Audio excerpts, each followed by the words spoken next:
Chers frères et sœurs en Christ, soyez les bienvenus à l'habitation de la parole de Dieu de ce 20e dimanche du temps ordinaire de l'année B.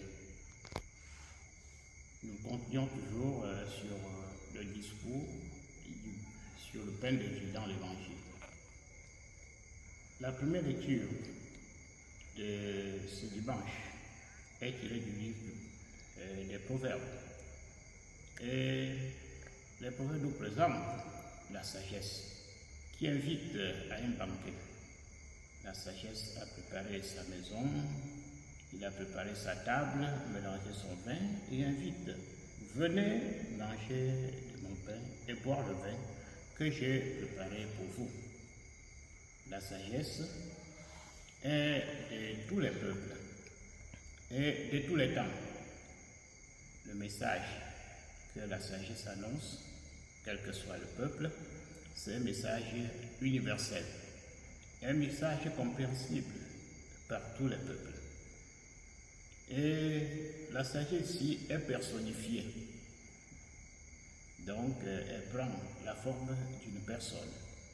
Comme nous avons dit, c'est un texte messianique, donc c'est le Messie qui parle. Et le Christ, effectivement, dans les évangiles, va reprendre, n'est-ce pas, cet appel de la sagesse à son compte dans beaucoup de paraboles. Alors, il nous présente le royaume des cieux comme un banquet. Un banquet où le chef, celui qui organise, invite des gens pour cela. Dans certains cas, il y a déjà des invités. Mais si les invités ne vont pas répondre, il va encore envoyer dans la rue, inviter tout le monde, les estropiés, les boiteux, ceux qui sont dignes ou indignes. Et c'est la comparaison pour nous parler du royaume des cieux. Donc le royaume des cieux sera comme un banquet. Un banquet dont nous avons l'avant-goût ici sur cette terre. Et l'évangile continue sur le discours sur le pain de vie, le don de son corps et de son sang, dans l'Eucharistie. Il déclare aujourd'hui, encore comme l'an dernier, qu'il est le pain descendu du ciel et qui se donne pour conserver en nous la vie éternelle. Que c'est son corps qui donne, c'est son sang qui donne.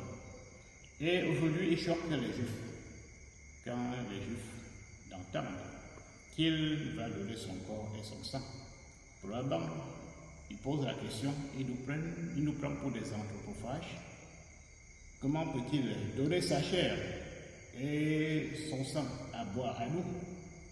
Oui, c'est difficile à comprendre. C'est un langage qui est de la foi. Si on n'a pas la foi, on ne peut comprendre.